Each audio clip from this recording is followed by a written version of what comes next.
ఈరోజు మనం కట్టుబట్టలతో వచ్చాం, నిరాశతో ఉన్నాం, బాధల్లో ఉన్నాం. అయితే మీరు ఒకటి గుర్తుపెట్టుకోవాల్సింది, చరిత్ర ఒకటి ఉంది.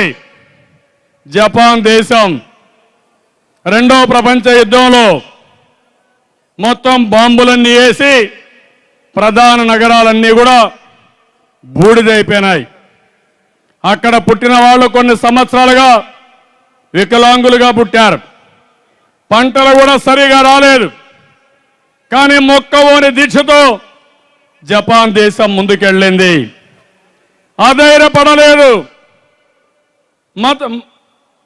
మన స్థిమితం కోల్పోలేదు. లేకపోతే మేమేమీ చేయలేమని భయపడే పరిస్థితి రాలేదు. నిండు మనసుతో ముందుకు పోయారు, ధైర్యంతో ముందుకు పోయారు.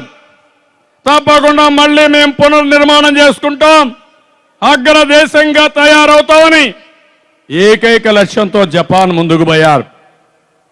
అక్కడి నుంచి ఇప్పుడు చూస్తే ప్రపంచంలోనే అగ్రదేశాల్లో 4వ దేశంగా జపాన్ ఉందంటే అది వాళ్ళు పోరాడిన విధానం, వారు కష్టపడిన విధానం, వారు చూపించిన చొరవ, వారి యొక్క క్రమశిక్షణ అని చెప్పి కూడా నేను మీకు తెలియజేస్తున్నాను.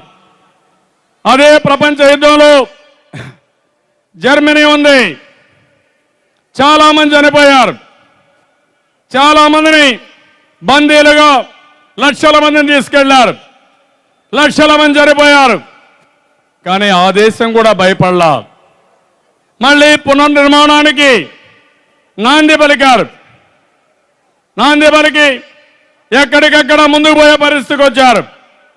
ఈరోజు ప్రపంచంలోనే ఒక అగ్రదేశంగా టెక్నాలజీలో ప్రపంచంలోనే ఒక మేటైన దేశంగా తయారు చేసుకొని వాళ్ళు ముందుకు పోయే పరిస్థితి వచ్చారు. అదే మరి సింగపూర్ ఉంది, చిన్న దేశం, ఒక చేపల గ్రామం.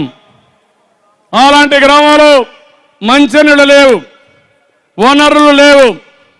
అలాంటి ప్రదేశాన్ని వాళ్ళు 1965లో మలేషియా నుంచి విడిపోయే పరిస్థితి వచ్చింది. నిరంతరం పనిచేశారు, శ్రమతో కష్టపడ్డారు. కష్టపడి మీరు చూస్తే ఆ దేశం ఈరోజు చిన్న దేశం ప్రపంచమంతా అభినందించే విధంగా ఒక అభివృద్ధి చెందిన దేశంగా తయారైంది. పేదరికం లేదు, టెక్నాలజీలో ముందుకు పోయారు, బ్రహ్మాండంగా ముందుకు పోయే పరిస్థితి వచ్చింది. ఈ విషయాన్ని మీరు అందరూ గుర్తుపెట్టుకోవాల్సిన అవసరం ఉంది.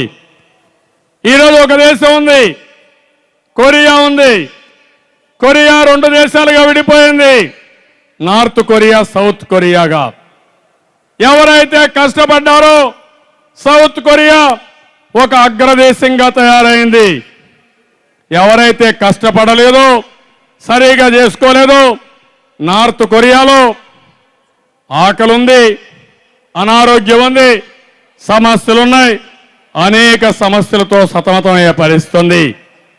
ఈ సందర్భంగా నేను మీకు అందరికీ ఒకటే పిలిపిస్తున్నాను. ఈరోజు మన రాష్ట్రం ఉంది, కేంద్రంలో ఎన్డీఏ ప్రభుత్వం ఉంది, నరేంద్ర మోడీ గారి ప్రభుత్వం ఉంది. ఇప్పటికే కొంత సహాయం చేశారు, ఇంకా మనకు సహాయం చేయవలసిన బాధ్యత కేంద్రం పైన ఉంది. నేను ఒకటే విషయం అడిగాను.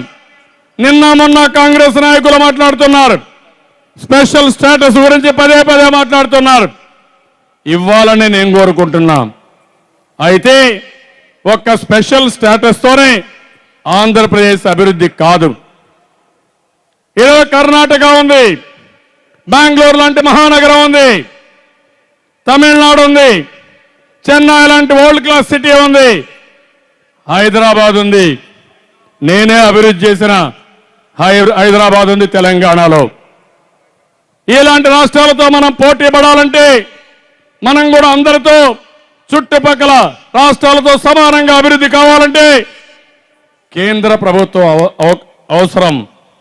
కేంద్ర ప్రభుత్వం అన్ని విధాలా సహకరించాలి. బిల్లులో పెట్టిన విషయాలే కాదు, ఈ 3 రాష్ట్రాలతో సమానంగా అభివృద్ధి అయ్యే వరకు, వారితో సమాన స్థాయి వచ్చే వరకు మనకు చేయూతనివ్వాల్సిన అవసరం ఉంది. ఆ విషయమే నేను అడుగుతున్నా. డబ్బుల విషయంలో చేయూతనివ్వాలి, పాలసీ విషయంలో చేయూతనివ్వాలి, అండగా నిలబడాలి. జరిగిన నష్టాన్ని పూడ్చుకునే ప్రయత్నం మేము చేస్తాం, గట్టిగా పోరాడతాం, కష్టపడి పనిచేస్తాం. మీరు కూడా సహకరించండి.